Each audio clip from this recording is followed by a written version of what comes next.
অবৈধ সুৰা সৰবৰাহৰ বিৰুদ্ধে বশিষ্ঠ আৰক্ষীৰ অভিযান জব্দ 10 লাখ টকাৰ মেঘালয়ৰ সুৰা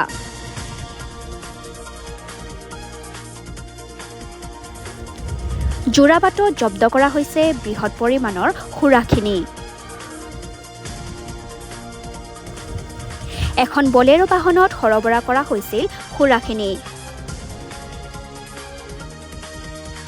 কফি কাপ আৰু প্লাষ্টিকৰ সামগ্ৰীৰ ভিতৰত লুকুৱাই আনিছিল সুৰাখিনি 66টা কাৰ্টুন জব্দ কৰে আৰক্ষীয়ে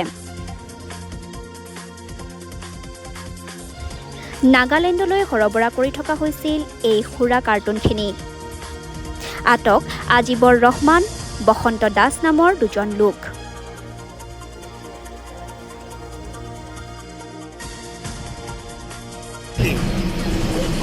গাড়ীত কি আনিছিলি প্লাষ্টিক কফি গিলাচ মদটো এই বেলেগ মালিকে উঠাই দিছে এইটো আমি নাজানো কি গাড়ী আছিলে বলেৰো পিকআপ নাম্বাৰ কি গাড়ীৰ A01 UC 2484 ক'ৰ পৰা ক'ত গৈ আছিলা আমিতো নালাপাৰাৰ পৰা ইয়াতে আহিছিলোঁ মেঘালয়